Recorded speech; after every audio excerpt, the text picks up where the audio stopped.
This podcast is a member of the Place to Be Nation family. Visit us at placetobenation.com, the only place to be in your pop culture world.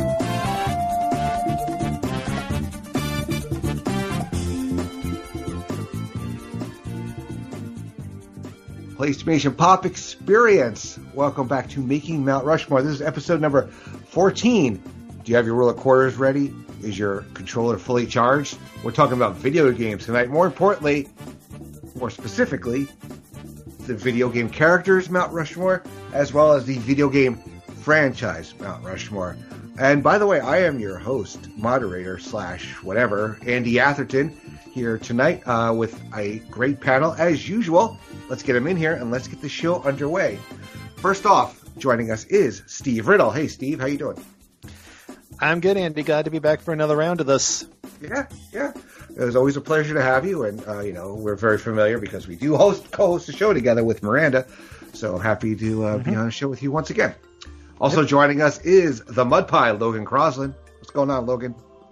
Not too much, Andy. How you doing? I'm very good. I'm glad you're here. It's always fun to talk video games with you guys. So very happy. And amazingly, I believe this is his 4th episode in a row of Making Mount Rushmore.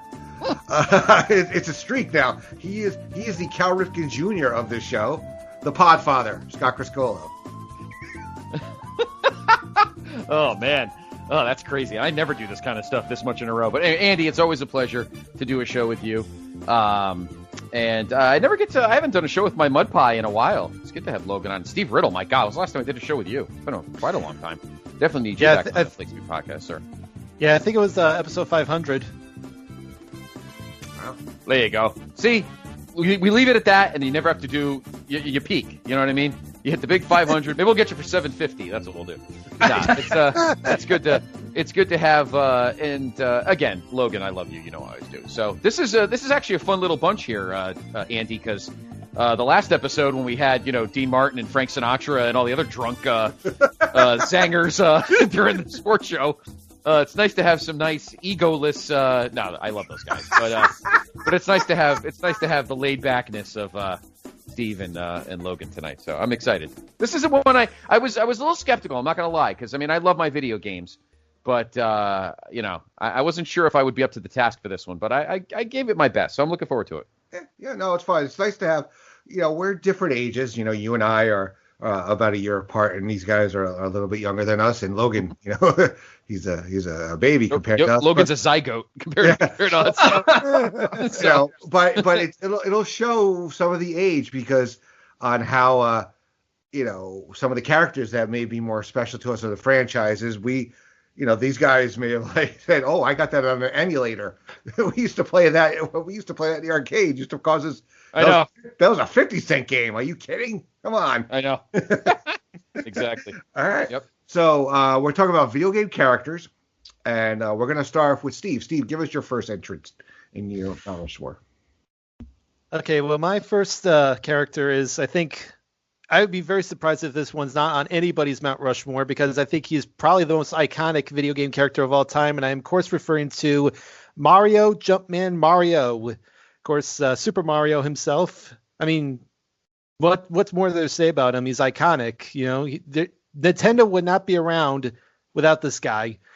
From his first appearance in Donkey Kong to eventually getting his own franchise and all the spin-off games, he's obviously very recognizable, from the hat to the mustache to the overalls. And you cannot talk about video games and video game characters without mentioning Mario. He's definitely, in my Mount Rushmore, he is the George Washington of the monument. So I think it's easy. I think it's an easy choice to go with is Mario. All right. Logan had him as well. Logan, how come you have Mario on your list? Yeah, just everything Steve said. He's an icon. You can't talk about video game characters with that not being the first thing that pops in your mind. The red hat, the mustache, the overalls. He's had so many games just on his own, and he has had so many spinoffs, and all the characters throughout the universe that he's created have their own games as well. So just an icon, and you can't have a Mount Rushmore of video game characters without him. Yeah, imagine Italian plumbers on Mount Rushmore. Scott also had it. Well, if there's a Mount Rushmore of secondary Godfather characters, Enzo the Baker's got to be on there. So no, but no, I mean, if there's no Mario, there's no Nintendo. End of story. I mean, he's the face of the franchise. He's the face of the brand. I mean, if you watch that great God, I forgot the name of it. There was a great series on Netflix about the history of video games. I can't remember the name of it. I think I told you, Andy. I don't remember. Yeah. I think I watched a little bit of it. Yeah, and it talks about, Nintendo, if they were going to, reset the market after Atari and Commodore and in television. Logan's like, what the fuck are those? But when you look at Nintendo, you need a face of the franchise, and they needed a face that was going to hook you, and that face was Mario. So I think you got to give, a little credit to the big guy, Donkey Kong, because that's where Mario debuted. He was the secondary character, and then he was like the intercontinental champion of video games at that time, and then he elevated, and he is the face of Nintendo, just like Sonic. I don't know. I'm sure he'll be mentioned in some, if he's on a Mount Rushmore and honorable mentions, but he's the face of Sega. Mario's the face of Nintendo. He built that franchise. Yeah, I put him on my list as well. You had a very good point though about having being the face of a console, basically. In didn't have it. Atari didn't have it. ColecoVision kind of tried it with Winky a little bit from Venture, but he only had one game, and it was a great game. Trust me, it's one of my favorites on ColecoVision. But it was Mario became synonymous with Nintendo from, the Mario Brothers game, the original, it's okay. It's kind of like along the lines of Joust and Popeye, kind of similar gameplay, and then in the first one he's he's your protagonist, and then later on he becomes your antagonist at times when the script is flipped a little bit, but and they just kind of he can't do no wrong. He's in all these other franchises that they just put him in there, and because of his personality and his familiarity. Super Smash Bros., Mario Kart, Mario Super Sluggers was a ton of fun on the Wii. Yeah, just he's just everywhere, and it's great. And yeah, you were correct about Sonic the Hedgehog as well, being the face of Sega. But he was kind of like the secondary, I guess. He was always second fiddle to Mario. Yep. Nope, I agree. All right, Logan, give us another entry on the Mount Rushmore here. All right, my second one is going to be actually Mario's antagonist in that very first game. I'm going to go with Donkey Kong.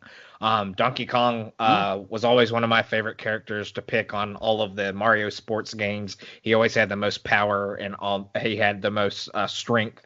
No matter what game it was, he was super powerful in golf, tennis, baseball, all those games.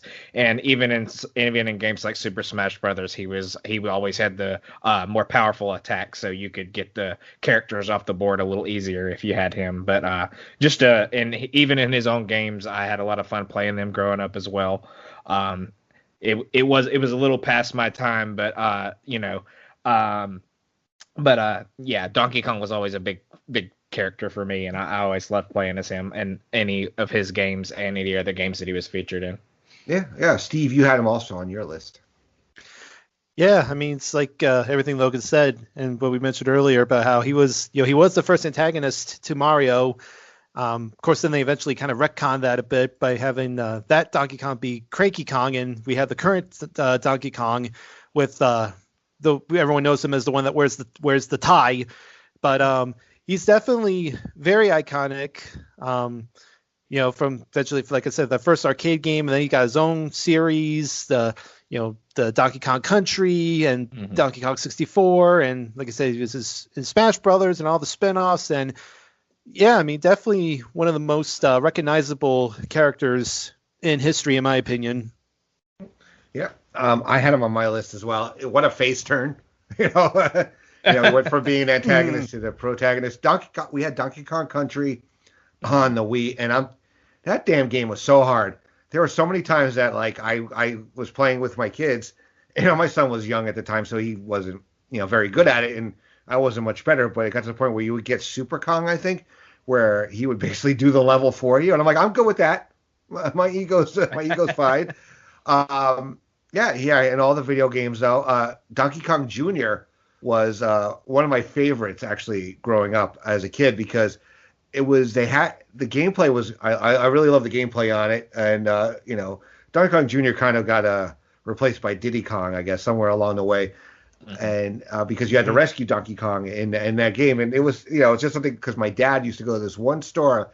I forgot, like, to pick up some paper that they only had at this one store, and they had a Donkey Kong Jr. machine, so I got to play this like every weekend. So it was always special to me.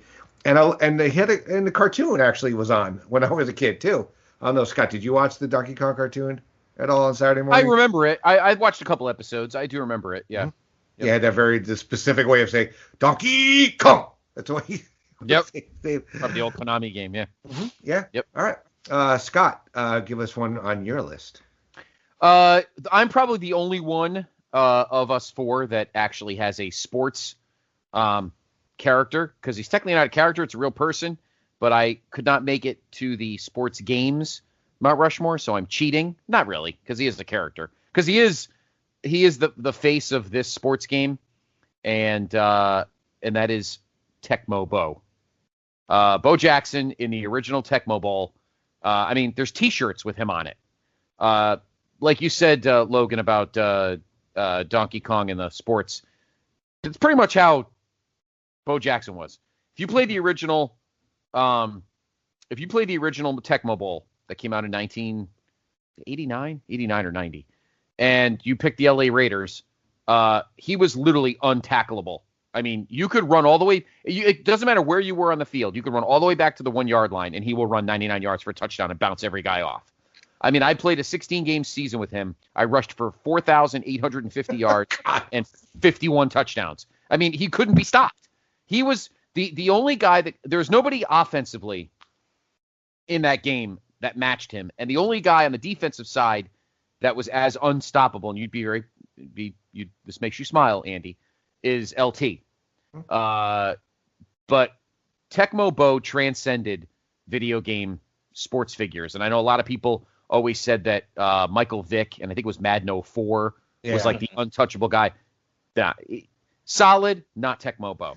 And when you can wear T-shirts with a video game character like a 12 pixel or 24 pixel guy on your shirt, you have arrived. So of all the great things that Bo Jackson did in real life as an athlete, he's the greatest video game athlete of all time and belongs on the character Mount Rushmore for me. Yeah. Logan, you have anything to add on Tecmo Bo, or is that before your time? No, I played that game. My brothers had it, so it was around my house growing up. But yeah, just an unstoppable beast in that game. He was definitely in consideration for me, but just missed it. But yeah, definitely a incredibly awesome character in a video game, and he definitely deserves a consideration, if not a spot on the Mount Rushmore. Steve, you play Tecmo Bo? I have not, but I did remember hearing about that and how unstoppable he was in the game. So that's a kind of a little underrated pick there. Mm-hmm. Yeah, a little dark horse. All right, so I'm going to give a pick. I'm going to go like old school, and it's more of the character and all the kind of the other characters that were just slight variations. I'm going Pac-Man because very basic game, but just the franchise that grew out from it, because I'm not the biggest fan of the original Pac-Man, but Miss Pac-Man was like leaps and bounds better. The mazes changed, the fruits bounced around, so it wasn't in the one static location. You had the little cutscenes that we really never saw before in video games, at least video games of this type. But then you had other things. You had the Pac Pinball. You had the other games. You had the fun cartoon that came out from it, like that was airing around the same time as Donkey Kong. So yeah, I just it was very simple. And my kids love the movie Pixels, where they kind of turned it on its ear a little bit. But yeah, I'm going Pac-Man, and also it's just an iconic image. Scott, did you think about adding Pac-Man?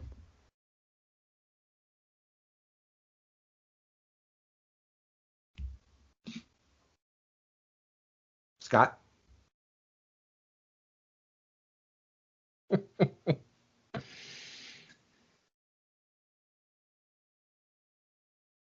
Scott, you there? Did you lose him?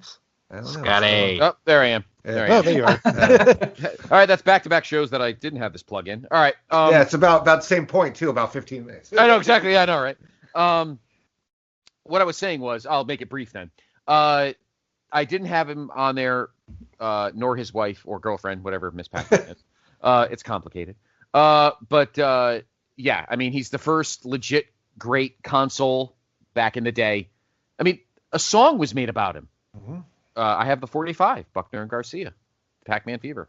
No argument on that list for that one. Yeah, Steve, was Pac-Man in consideration? Yeah, he was a consideration. I mean, like you said, he's probably one of the most iconic, arcade characters of all time. And, like I said, Pac-Man, this is Pac-Man, two very popular games still going on to this day. That's definitely a very good choice. Mm-hmm. Logan? Yeah, Mrs. Pac-Man was definitely in a lot of arcades when I played growing up, so it definitely an iconic character. I didn't play a ton of it, so it wasn't a consideration for my list, but I totally understand why you picked him for sure. All right, back to you, Steve, though, for your next pick. All right, for my next pick, pretty interesting choice here, and that is the little pink powerful guy himself, known as Kirby. Oh. Okay. Yeah, I thought he was definitely another kind of very iconic character in terms of Nintendo. He definitely, I think he did what Mario did for the Nintendo system. I think Kirby did for the Game Boy, and make that very popular gaming system when it first came out.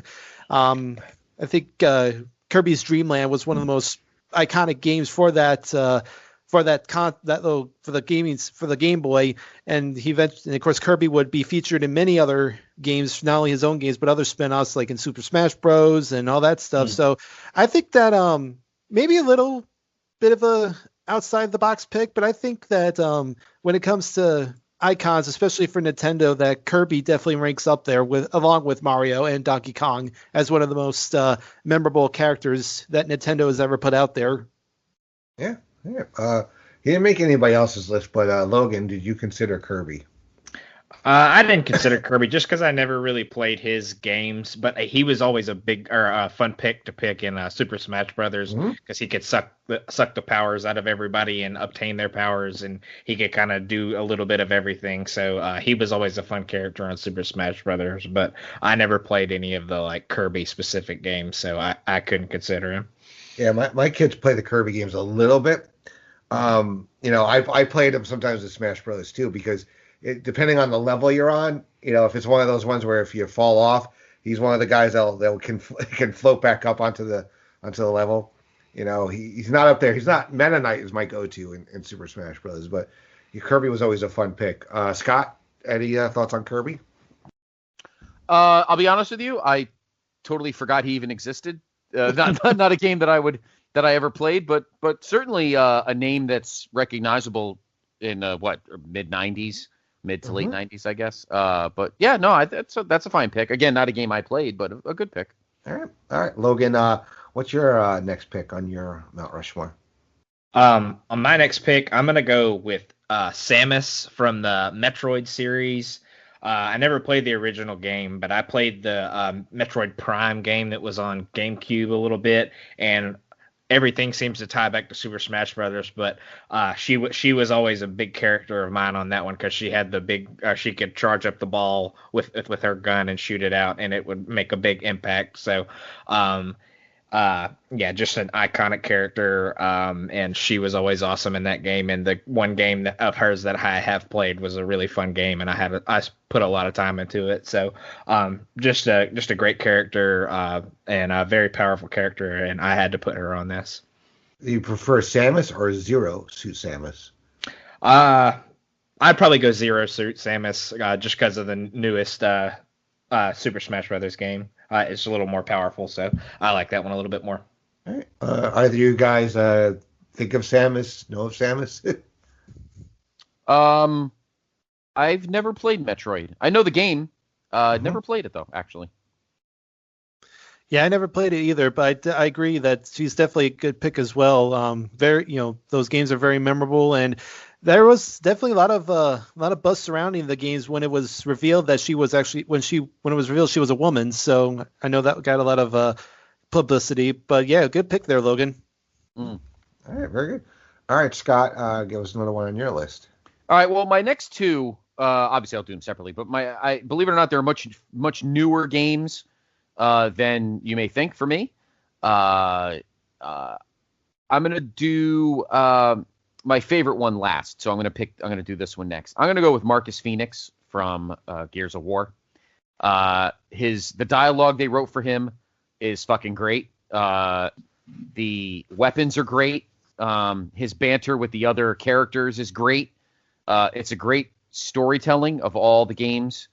I have not played Gears 5 yet, but yeah, it's one of the most memorable for me because it kind of elevated video game characters to more than just almost like the Attitude Era of video game characters. He's like the guy who swears a lot and he's not overly likable, but you're rooting for him at the same time. So I always enjoy playing those. So I have Marcus Phoenix, the face of Gears, on my list. All right. Steve, have you ever played that? I have not. That's a interesting pick there. Yeah. Logan?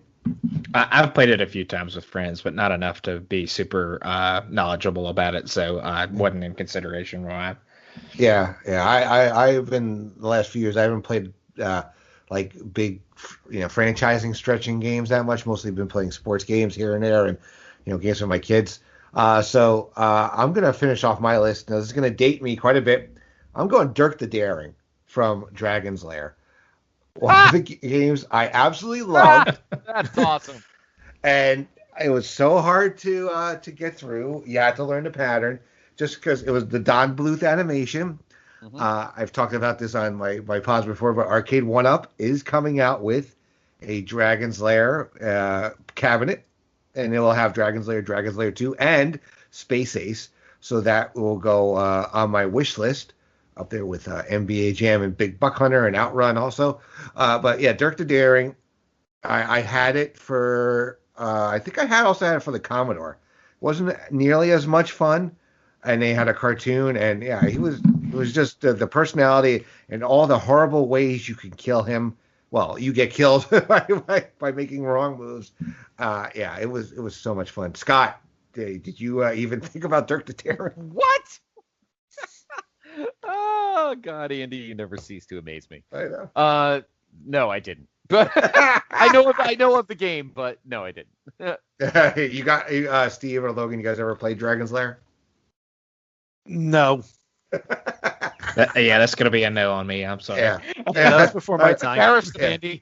I don't know. It's okay. Where's Sean Kidd when I need him? Old man. Pong. I'm not picking Pong. Jesus Christ. My favorite character, the left rectangle. I'm a right rectangle guy, so get your facts right before like I said to Roger on the last show, if you're gonna insult me, do it right. Yeah. Don't be hating on Oswald the Unlucky Rabbit, god damn it. Oh my God. All right. So great. All right, Steve, finish off your Mount Rushmore. I gotta follow that. Well, All right. Also, I just go on YouTube and look up Dragon's Lair videos. It's hysterical. It is actually. It was a great game, guys. Very revolutionary for its time in the 80s. I will say. Yeah, it was basically you were playing a cartoon. Yeah, it was like animated. It's pretty awesome. But and Don Bluth did the animation. So yeah. Okay. Well, for my last one, we mentioned him briefly earlier, and I think he's another one that deserves the spawn here. And that, of course, is Sonic the Hedgehog. Pretty much like what we mentioned earlier, he's to Sega what Mario is to Nintendo. He is the face of that company from his first appearance in the early '90s to all the games he had going forward, and eventually to the point that they actually put him and Mario together for those Olympic Games spinoffs. Lets you know how important they feel of him that they had to put him on the same level as Mario in those games. And I think easily Sonic is one of the most recognizable video game characters to this day. He's very recognizable for what he's done for Sega. Yeah. Yep. Logan had him as well on his list. Yeah, just everything Steve said. He is to Sega what Mario is to Nintendo. Just an iconic character, and everybody, if you see a picture of Sonic, you know exactly who it is. His games were always a ton of fun. And all of the Olympic games that he had with Mario, those are super fun. So they've even crossed over throughout the years. So. But just an iconic character, and you can't have a video game character Mount Rushmore without him. Yeah, and all the little world he created with Tails and Knuckles and Shadow, and I'm trying to remember all the other ones. My kids had them all, they played them, and I was playing the original Sonic in college. I finished the game, but I didn't have all the gems, so I didn't get that ending.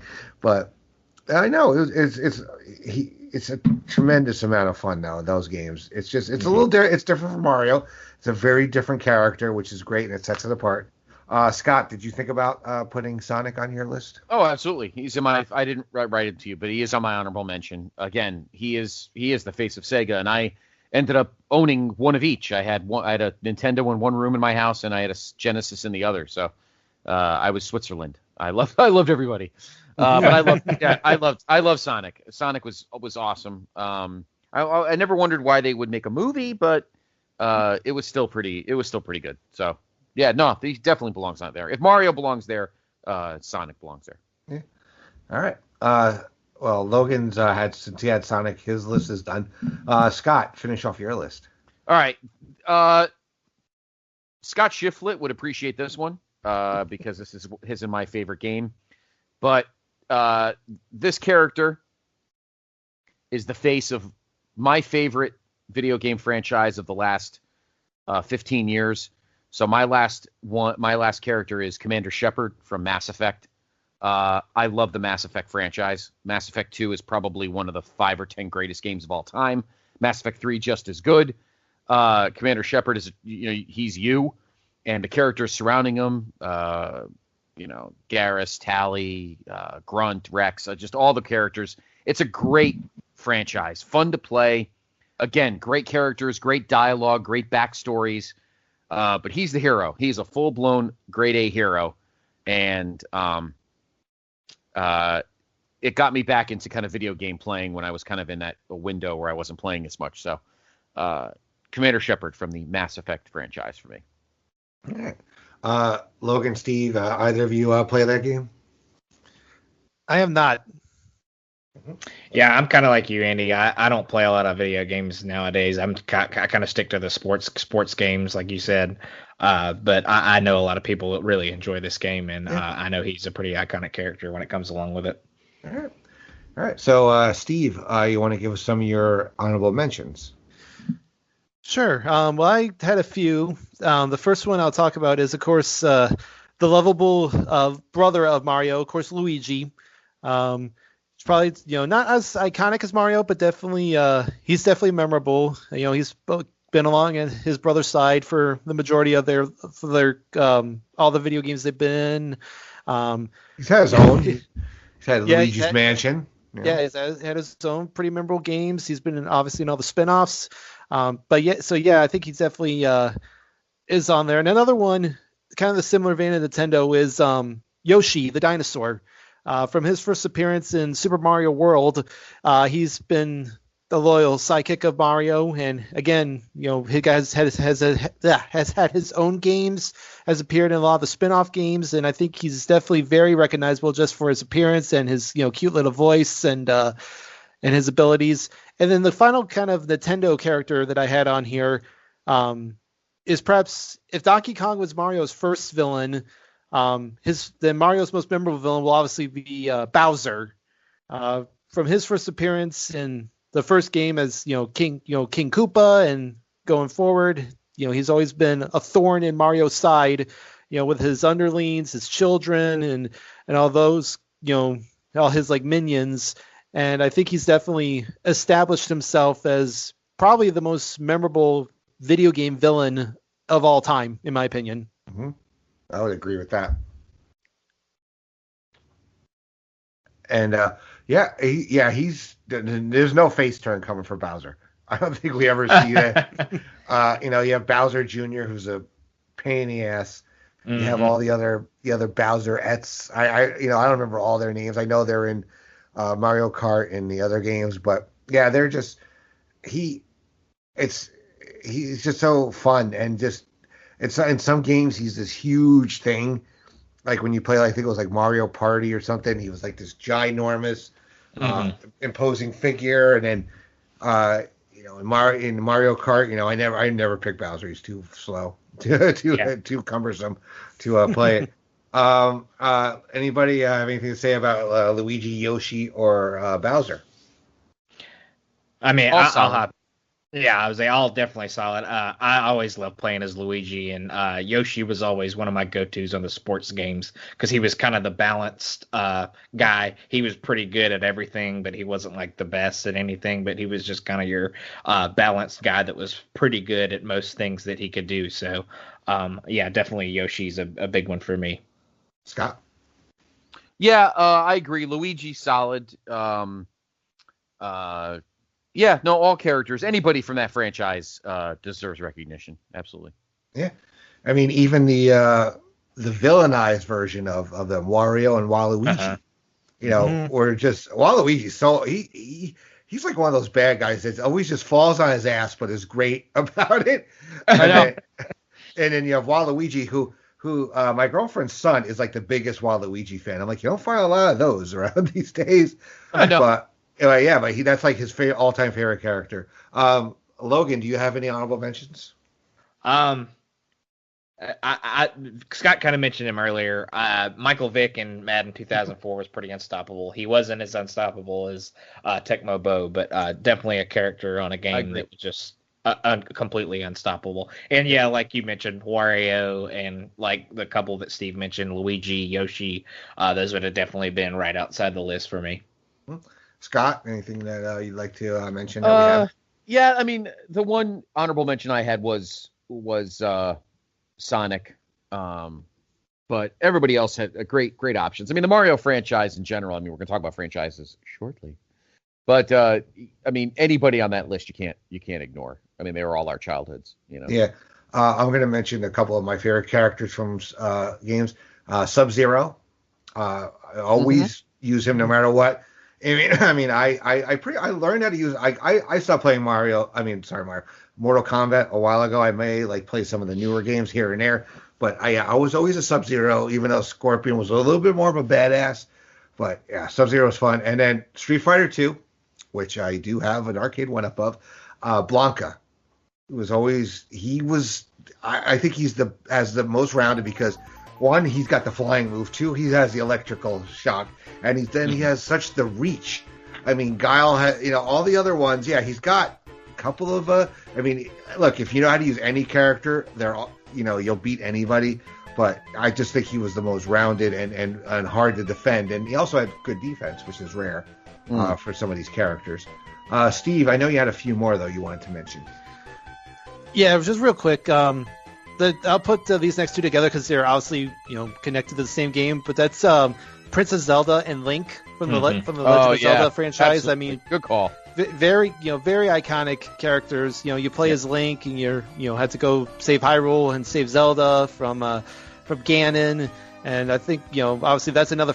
We'll talk about that franchise in a minute, but those two characters very, very iconic. And then one more, again, kind of a little outside the box character that I thought of, but he's kind of one that's made a little bit of I don't want to say resuscitation, but it's been kind of featured a little bit more thanks to the Super Smash Bros. Series, and that's Solid Snake from Metal Gear. Another kind of guy like some of the ones you mentioned earlier about how he's very iconic with his franchise and one of those heroes you always hear about when talking about that kind of franchise. So I thought he deserved a mention as well. Yeah, I didn't know anything about Snake until Super Smash Brothers on the Wii. So learn a lot. Like Captain Falcon, I had no idea who that was. Like I said, Meta Knight, all these characters from all these different games. That's the beauty of that game is it brings all these characters together. And I'm like, I might actually check that game out because this character is so much fun. But All right, so that's going to wrap up, though, our first half of this episode of Making Mount Rushmore. When we come back, we're going to talk about video game franchises with Steve Riddle, Logan Crosland, and Scott Criscuolo. I am Andy Atherton. Stick around. We'll be right back.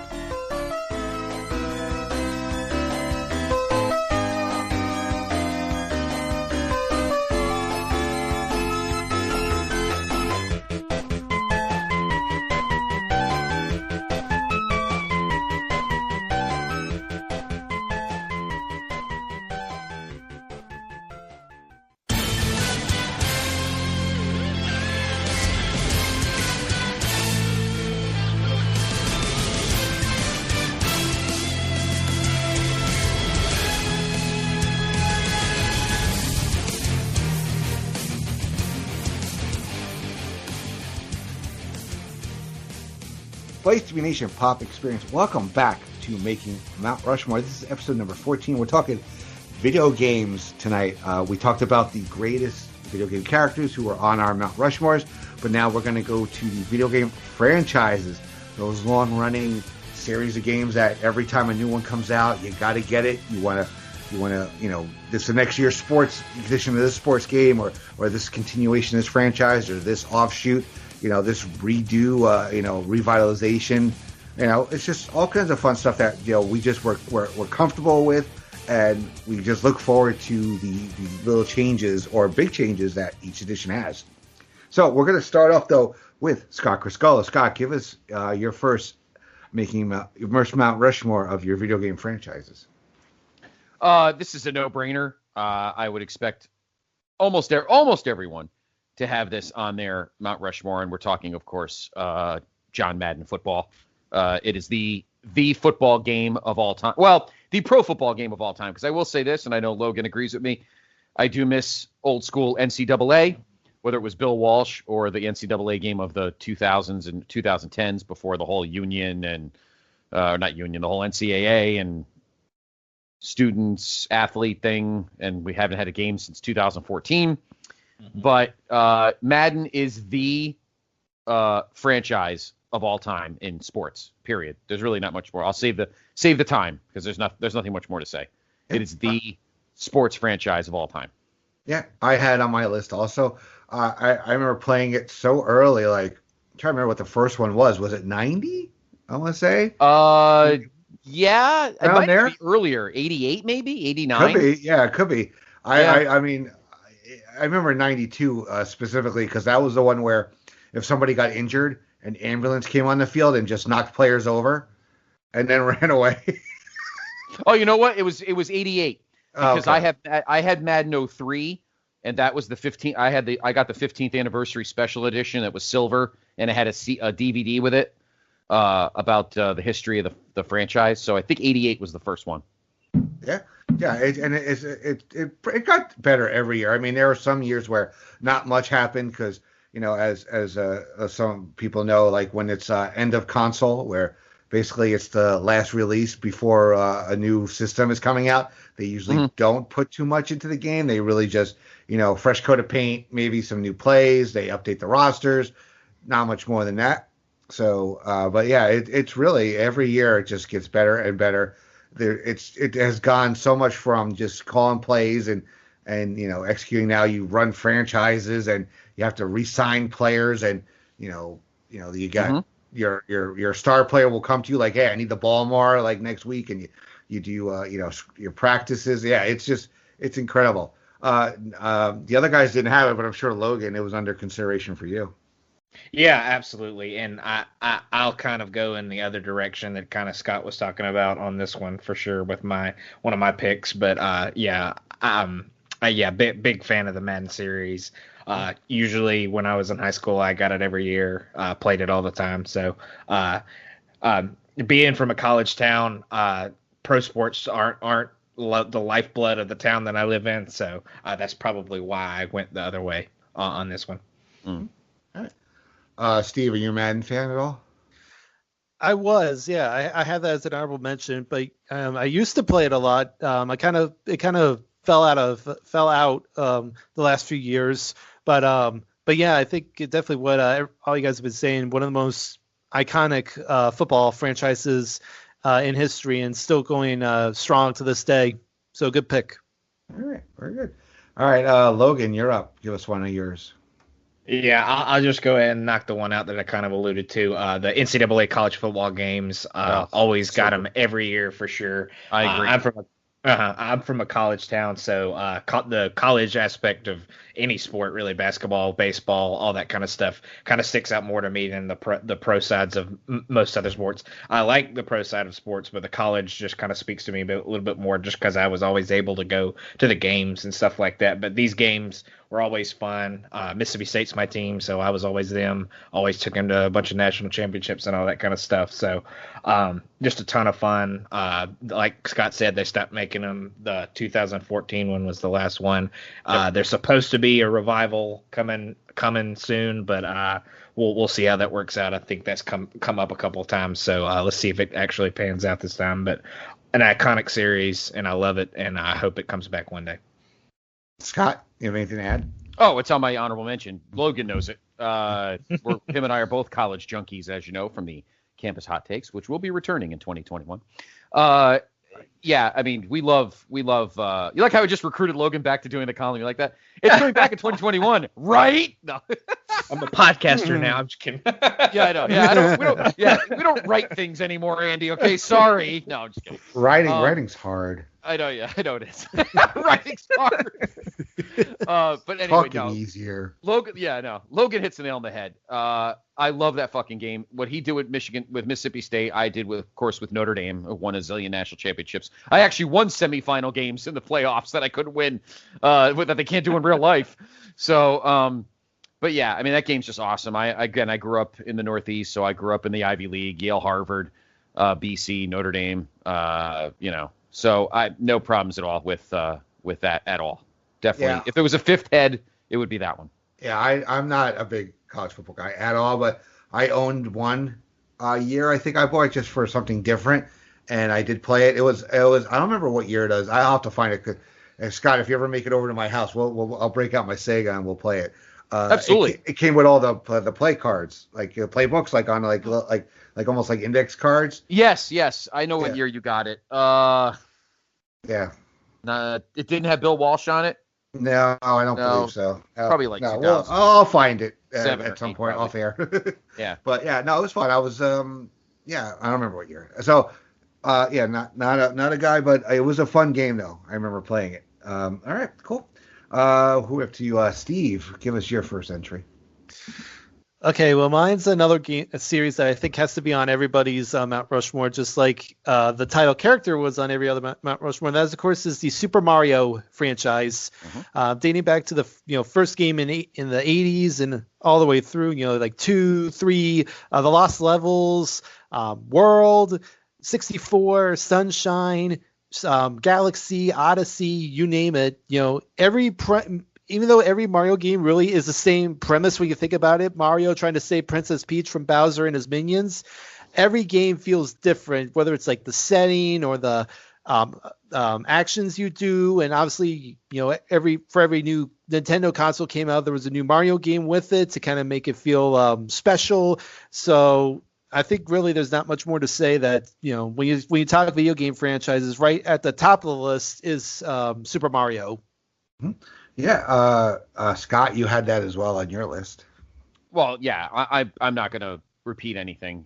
Steve hit the nail on the head. It's the preeminent video game franchise of all time. Without that, we don't get anything after it. Mm-hmm. Yes, Logan had too as well.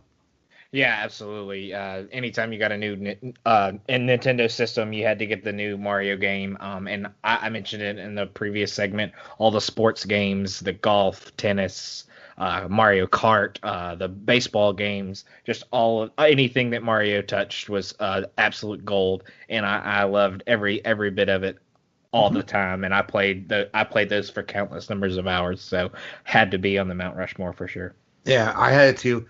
Some are so much fun, and some are just utterly frustrating. Mario Galaxy, there were some levels on that I literally was. Thank God the Wii controller had padding when I was throwing it against the wall, because it killed me, like just like this one level did on Pod Racer on Sega. It just my 64. It was just I was getting really pissed playing this game, and I'm like, this is not what video games are for. But also, one thing we didn't mention in the last segment, Mario also was the referee in Mike Tyson's Punch-Out. So, Yes, he was. Right. Mm-hmm. so he makes he transcends. He goes over all different kinds of franchises. So, all right, very good. So I'm gonna go give a pick. I'm gonna go with one that was something I played with my son, and we have a few editions of it. That's why I made it on here. I'm going with Skylanders. I thought we got into it with Skylanders Giants, and yes, it became quite costly because it was a genius concept called Toys to Life. I think believe it was called. You had that. Then we had Disney Infinity. We had Lego Dimensions, and we still have Amiibos.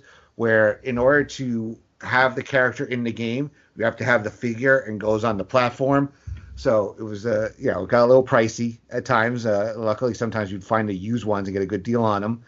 But great story and different. It was a nice universe they really created for themselves.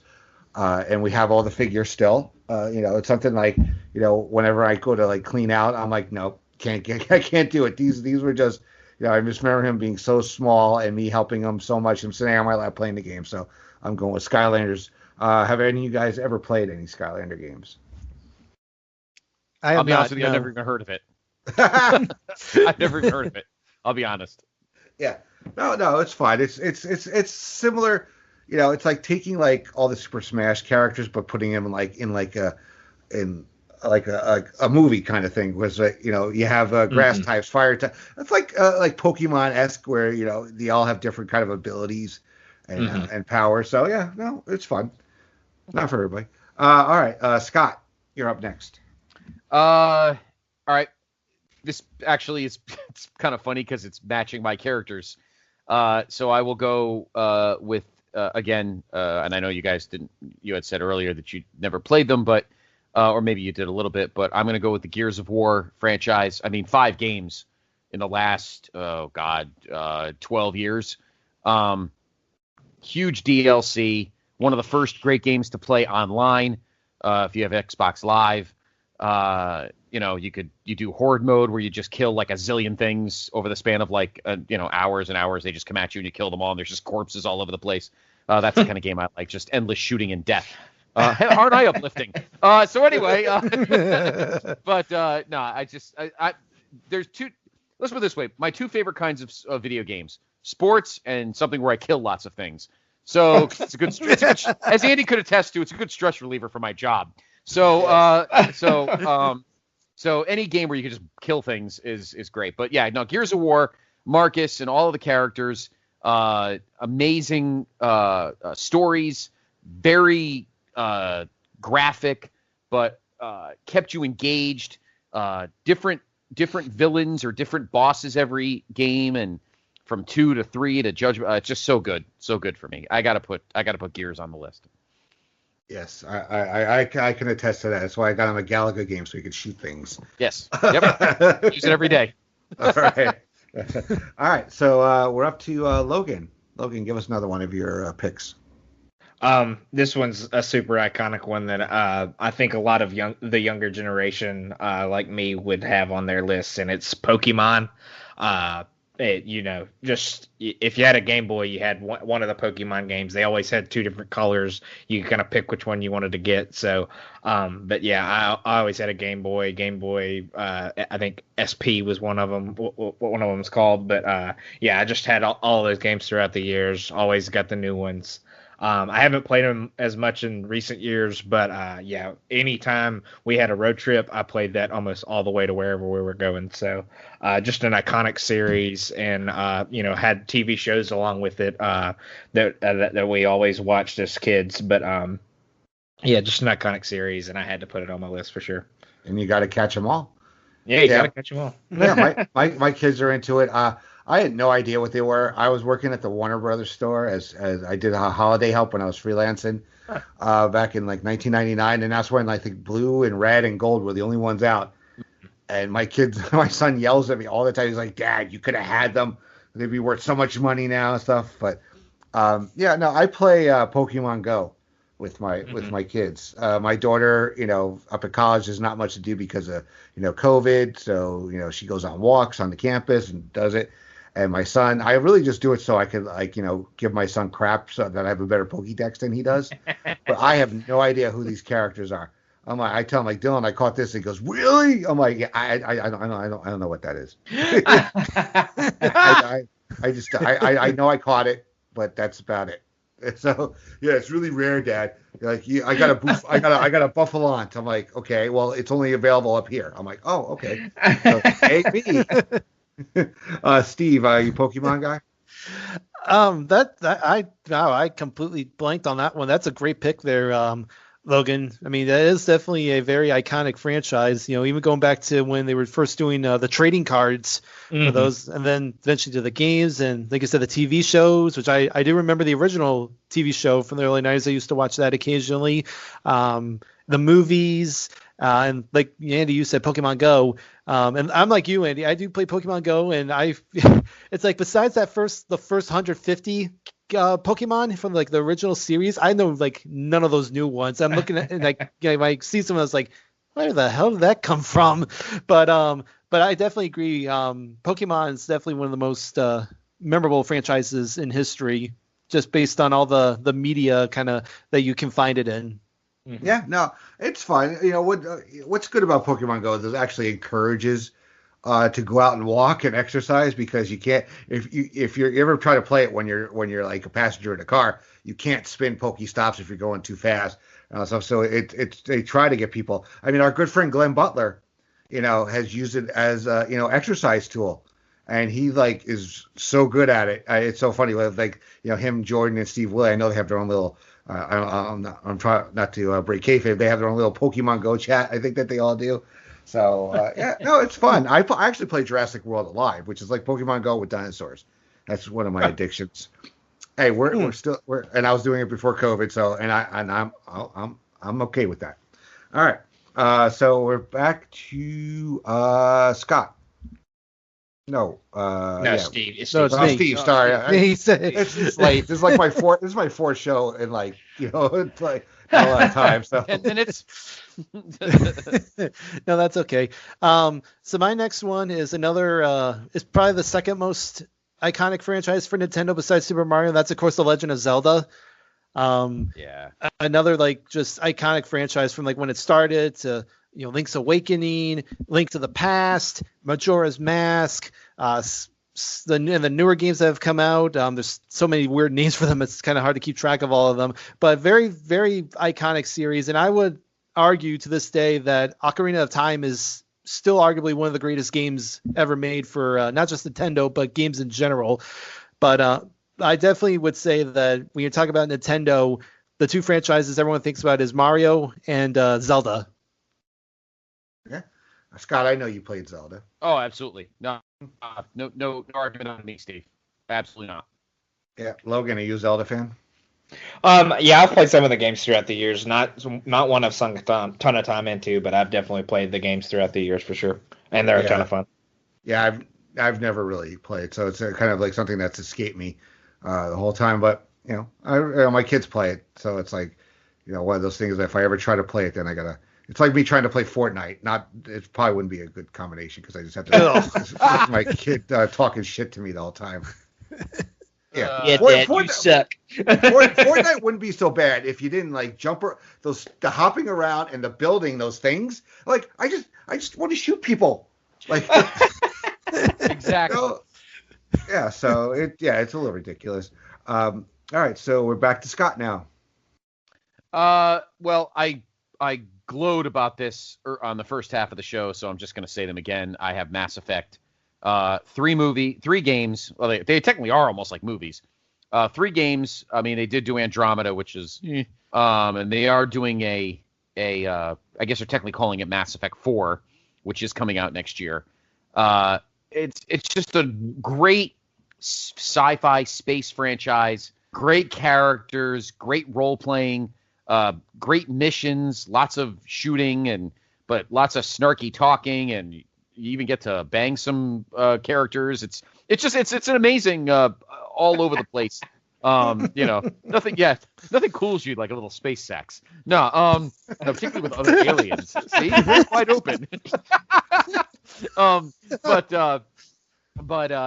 it's a great franchise. Again, EA, it's like my favorite EA thing that's not a sport.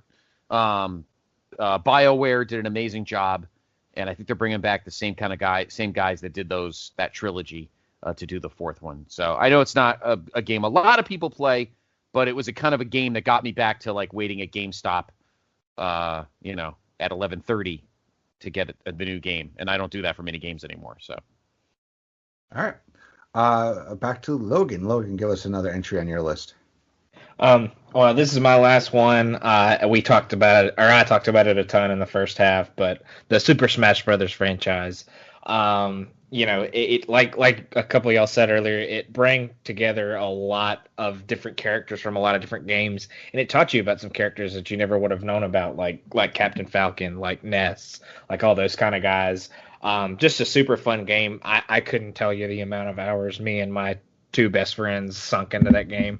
We played GameCube one more often than we played the other ones, but just an amazing game. It kind of never ended. You always had something new to unlock, and you could always get new boards and new characters. So just a ton of fun.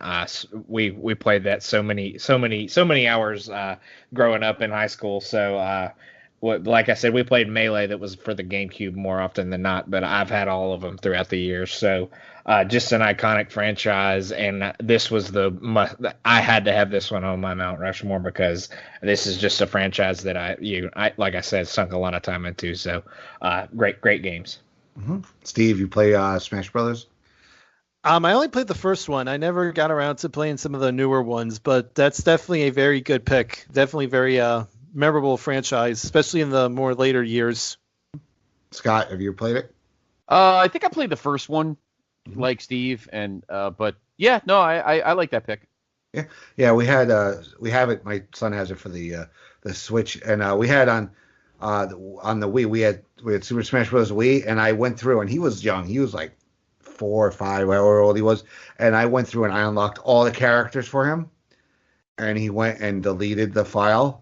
Oh, and I was just like, worse. I can't get mad because I'm like, like at least he didn't do it to me when I did Mario Super Sluggers. That was a pain in the ass to unlock all those. All right, Steve, give us another entry. All right, well, I'm going to go with one of probably the more commercially successful franchises, and we're talking about killing and everything, and this is one of my biggest stress relievers, and that's the Grand Theft Auto series. Yes. Yes. When you had 1 and 2 for the PlayStation, which were moderately successful, but not nothing to write home about. But then when 3 came out for the PlayStation 2, that just that changed the game, really. I mean, that took that series to a whole new level. And then you had Vice City and San Andreas, which is still one of the best games they've ever done. Then you had 4 when the PS3 came out. That was really great. And then the more recent, of course, 5. You got the online going on right now, and obviously we still are waiting for 6 to come out now that we have the PS5. But it's just a really fun game, regardless of what some people might say about it. How violence, violent games turns kids violent, but that's a whole nother can of worms for another day. But it's always been one of my personal favorite franchises, and I think it definitely, just from the enormous amounts of money that it's made over the years, I think it definitely merits recognition on a Mount Rushmore. Mm-hmm. Logan, you seem to perk up when you heard it. Oh yeah, I had a friend in high school that was obsessed with these games. So anytime I went to his house, we always played these. So definitely a franchise. I would have put it on honorable mentions if I had listed some, but yeah, just a game that me and that buddy of mine played a lot when we went over to his house. So we never really did any of the missions. We just kind of drove around and wreck shop and just kind of shot people and just kind of blew things up. The way I do. Cody's rules. Well, I would say we never really did much to achieve anything in the game. We just kind of blew stuff up. So. Scott? play? Yeah, have any? Logan pretty much did exactly what I did. I just kind of drove around and smacked people around and blew their heads off and played the radio really loud. Steve's exactly right. It's an epic franchise. It always reminded me of Scarface when I was a kid, the Al Pacino movie, and it's amazing. It's amazing. And you have Vice City, which was like set in the 80s. Yep. And the great soundtrack. And the radio stations were awesome. Yes. I got it when they had like a combo pack when it finally came out on the Xbox. I tried it and I was like, I'd rather just play baseball. I couldn't wrap my head around it. It's like that, and what was the some fighting game that Dead or Alive, just two franchises that were so popular that I had trouble just really getting into. So I'm gonna give my last pick, and again, I'm gonna go with something I've done with my kids for so long, and they are so much fun, and they are so like it gets you a little worked up sometimes because of some of the trying to unlock some things 100%. But I'm going with the Lego video game series, and that encompasses everything. That's you have Lego Marvel. I just finished the DC Villains game a few months ago. That was so much fun because it's really well written with the stories that they go on, and you don't die. You just you break up into a bunch of pieces and you just get rebuilt. And I'm waiting to do we starting the Harry Potter one at some point, and then they're coming out with the Star Wars one, all 9 episodes. So is going to be a huge game. Yeah, I can't wait to play that one. That's going to take a while to get through. But yeah, it's just because unlocking and it really just leans right into my OCD, which is just so much fun. But yeah, you guys, Scott, you have any experience with the Lego games? No. I know the franchise is great, and I like the movies. I never played the games, though. Yeah. Mm-hmm. Logan? Oh, yeah. I played a ton of Lego Star Wars throughout the years. Yeah. So those games are awesome. And me and my wife actually played we've played the Marvel one, the Harry Potter one, and I think we even completed the Incredibles one. So yeah, those games are awesome. Are they remastering the levels of the Star Wars one? Or I think it's a brand new one. Okay. Yeah. Because I know they came out with ones for each episode. I know. Yeah. No, but this is going to be an all-encompassing, like the entire Skywalker saga. Okay, so, that's awesome. Yeah. I you know what? I started the Incredibles and now I can't find the game. I don't know what my kid did with it because he's like he's not like me where you take out the game, you put it. It's like no, I find them all over the place and I'm like, dude, take care of your shit. So I'm like I was like, you know what, I want to play this other thing. I'm playing Maneater now, so which is you're a shark and you have to kill you have to grow and kill the fisherman that killed your mother. So oh my gosh, Jesus, Bambi shark, kinda. Good Lord, Bambi shark, it's awesome. Bambi shark dude. Bambi shark dude. Yeah, it's like what if Bambi was a predator, basically? Yeah, really. I'm gonna get your ass now. God.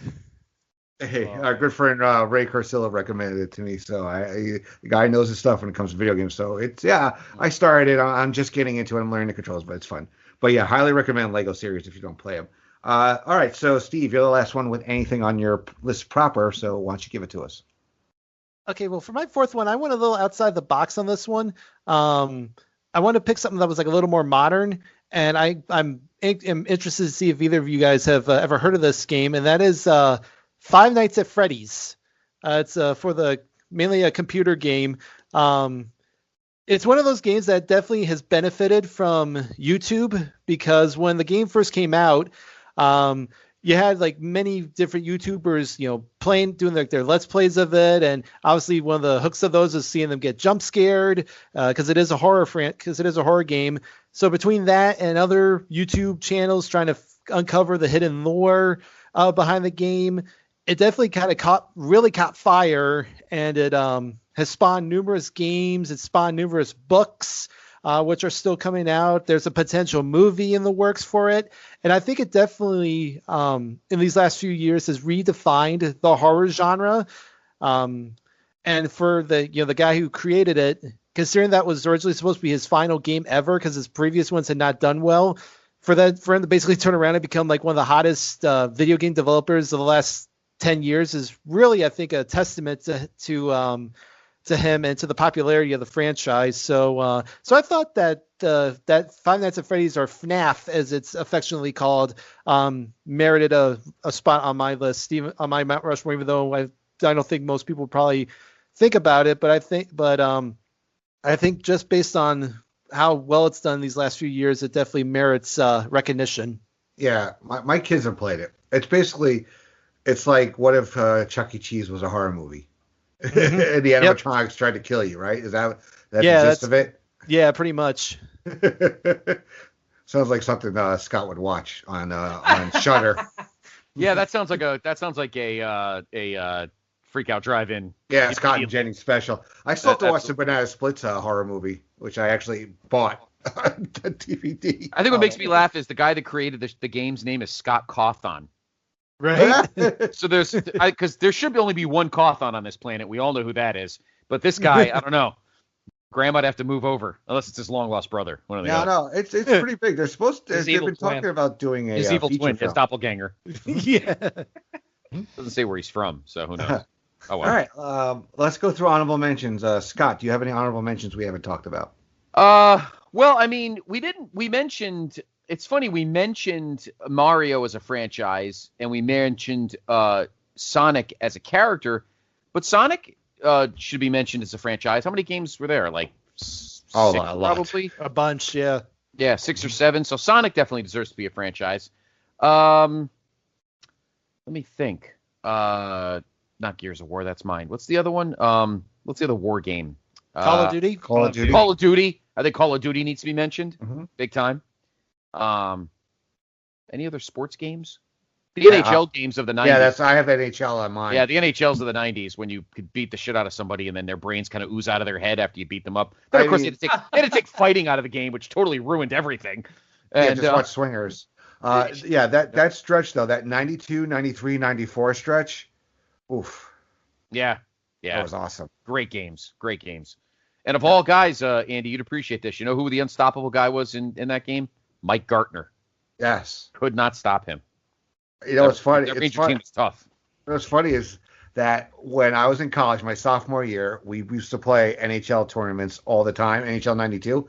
I had a low draft pick, so I didn't get the Rangers. I got the Kings, and that was the Gretzky-Gartner Kings. Oh, yeah. So you had Gartner with the slap shot, and you had Gretzky with the deke. So I won my fair share on that game.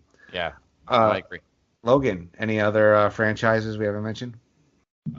Being that Place to Be Nation was kind of established off of wrestling, we would be remiss to leave out the SmackDown series. It was on the PlayStation 2, all that kind of stuff. And it kind of morphed into the SmackDown versus Raw games, and now the WWE 12, 13, all the games that they have now, the 2K series. So definitely need to mention the wrestling games for sure. The earlier SmackDown games, I think, are a cut above what the graphics are obviously better now, but I think the story modes and the just the gameplay in those older games seemed to be a lot more fun. So I'll kind of shorten it to those first like 4 or 5 SmackDown games. I'll definitely list those for sure. All right. Steve? Yeah, I had a couple others. I had Sonic and Call of Duty on mine. Another kind of a game to play when you're just wanting to take some aggression out of people. Mortal Kombat. Definitely deserves a merit. I mean, when that game first came out, all the controversy behind it because of how violent it was, and obviously everyone loved doing the fatalities, even though when you were playing it on the arcade, it was so hard to do fatalities on there because it's like you had to do them in such a specific time limit, otherwise you weren't going to be able to get it. But obviously finish him. Yeah. And obviously all the games, and of course the most recent one, 11, came out, and I like too with that one franchise how they're incorporating iconic movie characters into the games now. Like the 11, you have like the Terminators in it, Rambo's in it, RoboCop. So I think that's a nice little tie into those. Another game franchise that I really like a lot, Kingdom Hearts. I love Kingdom Hearts. Has been a really big franchise last few years for PlayStation. It's like, if Disney crossed with Final Fantasy, which actually Final Fantasy, that's another memorable franchise in there as well that we think we should mention. But yeah, Kingdom Hearts is definitely one. Even though the stories have become has become very convoluted and you can't really follow it just because of the games that have come out, it's still a lot of fun to play. And then this last one is more of a personal one for me because I doubt a lot of people know about it. And that's Dynasty Warriors for PlayStation. It's basically a hack and slash kind of beat 'em up game set in the Three Kingdoms period of China. So that's always been one that's been a personal favorite of mine. So I just had to include it on mine. But I think those other ones I mentioned are definitely ones that merit some recognition. Yeah. All good. My daughter, I know, loves the Fallout series. She plays that. A series that I actually have on my PS4. I downloaded it when it was a big sale. I think over the holidays. I have yet to start them, but I've heard so much good things about it. The Arkham series with Batman. I've heard so many. Yeah. I was just about to mention that. Yep, that's a good one. Yep. You can't mention Mortal Kombat without mentioning Street Fighter. I love me some Street Fighter 2 because, also it was a game that I played a lot when I was a captive audience, so to speak. It was one of the few games we had in the Commons up at the University of Hartford, so I played that a lot. And we also had it at the bowling alley I worked at. So we used to have these two guys that would come in. I would work, in college there. And I was working, I usually worked nights, but I worked one day during the week. And these guys would come in at when we opened at 10 o'clock, and they would stay there till literally 4 in the afternoon, just playing Street Fighter 2 all day. They constantly came up to me and asked for a roll of quarters. And it was just amazing to witness. Also, I'm going to say the Wii series. Now, what I mean by that is, Wii Sports Resort, Wii Sports, Wii Play, Wii Party. Those were great because it was games that we could play as a family. Because and I've said it before, with Skylanders and Lego, these are all series that came out when my kids were really little. I mean, they're not old now. They're teenagers now and they play their own games. But this was something we played together and had all kinds of fun playing. And something that I played a lot on my PC back in the I want to say the early 2000s was Roller Coaster Tycoon. I love that. Mm-hmm. Oh yeah. I mean, because that was when you had Sim City, you had all these different tycoons, and just for me being a theme park fan, I'm not going to call myself a theme park expert, but such a big theme park enthusiast fan. I just love it, and you know what? It's funny as the better graphics came out, I like the newer games less. Just go back to the 8-bit, 16-bit, whatever it was, 32-bit, where they're walking around, and the first time I had a ride crash scared the living shit out of me. Because what you're doing is you're setting up your park. You're putting whatever. You're putting another ride up. You're putting a concession stand, whatever. And all of a sudden a ride will crash and you'll hear a boom and a window will pop open and you get this ride has crashed. 8 people have died on this ride. It's whoa! I just killed people. Or when you would test out something and you didn't put enough track or you put the speed too high. And and then playing the scenarios became so much fun. You had to be careful with the people because there were people puking all over the place in some parks because of the rides and all that stuff. So you had to be very careful. Yeah, it was fun. It was goofy, and it also taught you a little bit of strategy there. But I really enjoyed that. That's my favorite. Any others that we never mentioned? Anybody thought of? I just thought of one. The Backyard Sports series. I remember those. On the computers. They eventually came on the GameCube and the PlayStation. But Backyard Baseball, they had hockey, soccer, basketball. I think they even had skateboarding at one point eventually. But yeah, I played the crap out of the baseball one for sure. And I had all the other ones, but baseball was the one that I stuck to for sure. And Pablo Sanchez was unstoppable in all of them. So, a great video game character that I probably should have mentioned earlier. Okay. All right. Well, anybody else?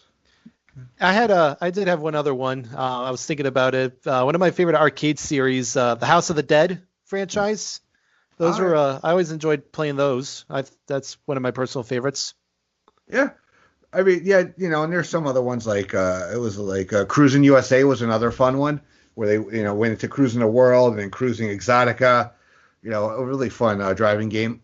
There's tons of out there. We'll do more video game episodes in the future. But yeah, this was great stuff, guys. Really appreciate y'all being on. So, but before we go, let's talk about where you can be found. The show will be dropping in mid to late March. So, what pods do you have? Where social media presence? We'll start with you, Steve. What do you got going on? Okay, well, as you mentioned earlier, you and I, of course, co-host the Pop Goes the Classics, the Disney edition, along with Miranda Berthold. Our most recent episode should have dropped earlier this month for our Sleeping Beauty. That was a really good episode. Enjoyed doing that one with you guys. I usually, of course, have several articles over at PlaceToBeNation.com talk about how writing is hard. Well, writing's not hard for me since I have a lot of articles over there. I, of course, have the Vintage Fall previewing, the box office report, and currently going on right now, my wonderful lists of Disney, where I'm going through and ranking a bunch of different groups. Currently right now in the midst of doing the villains. That's been really fun to kind of go back and do. Other than that, you can find me over at Facebook on the Place to Be Facebook page. Lots of stuff going on there. We got discussions, questions. Hopefully a new tournament should start up here soon. So that's everything that I got going on. All right. Logan, what do you got? I got Highway to the Impact Zone, where we're going through TNA starting in 2004. We just did Victory Road, so we're on the build up to Turning Point at this point. But I'm also on Chicken Salad. We just did our WrestleMania 9 episode that'll come out probably before this airs. But yeah, that was a fun one. We had Matt Souza as our guest on that one, and our next one will be WrestleMania 27. That'll be a fun show to do for sure. I think we're going to have Jambalad Jake on that one. And yeah, that's pretty much all I got going on right now. I had from Squared Circle to the Silver Screen, me and Roger watch movies featuring wrestlers. We just did The Marine, and I think we haven't really decided what we're going to do for our third one, but that's a fun show for sure that everybody needs to check out. Mm-hmm. Yeah, I know people are waiting for the Body Slam episode. As mentioned, because Roger was on the last episode, so everyone's like, "When do you do a Body Slam, man?" We'll get around to it eventually, for sure. Yeah, no, I'm sure you will.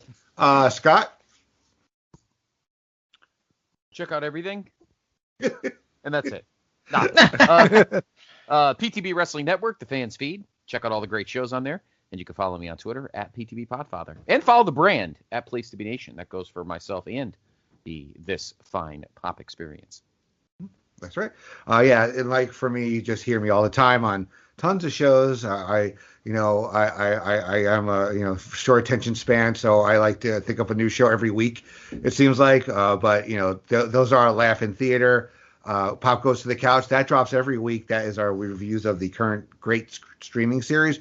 By the time you hear this, WandaVision will have wrapped up, and we will have started Falcon and Winter Soldier. So I'm very excited to break down those shows with Tim, Scott, and Sean. Also, we have, like Steve said, Pop Goes the Classics. PTB and Trivia Night drops every other Friday. We keep going. Logan has qualified for our semifinals. Congratulations. Scott may have qualified by the time this drops. We don't know. I don't know if Steve will be on to, for scheduling purposes. That may not work out for him, but hopefully he can. And then, lots of great shows. A brand new show. I'm not sure when the first episode is dropping. That is myself and Miranda. We're doing the most sensational, inspirational, celebrational, Muppetational podcast. We're going to be reviewing episodes of The Muppet Show as well as Muppet movies, and just me, reliving my childhood and gushing. So check out everything. Check out the website, PlaceToBeNation.com. Check out the Facebook group, Place to Be. Check out on the rest of the Quadapods as the North-South Connection. Lots of great wrestling and pop culture going on over there, and the Jenny Position feed. So with Jenny, with her shows, with The Journey Through Infinity, you heard of Pluto, Hot Tokes, all kinds of fun shows over there. So I want to say thank you to these gentlemen. So for Steve Riddle, Logan Crosland, Scott Criscuolo, I am Andy Atherton. Thank you for joining us on Making Mount Rushmore. And we'll see you on the next episode. Take care, everybody.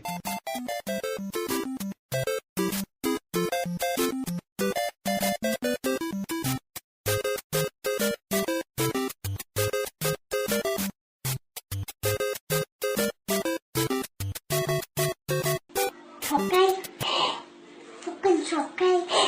What?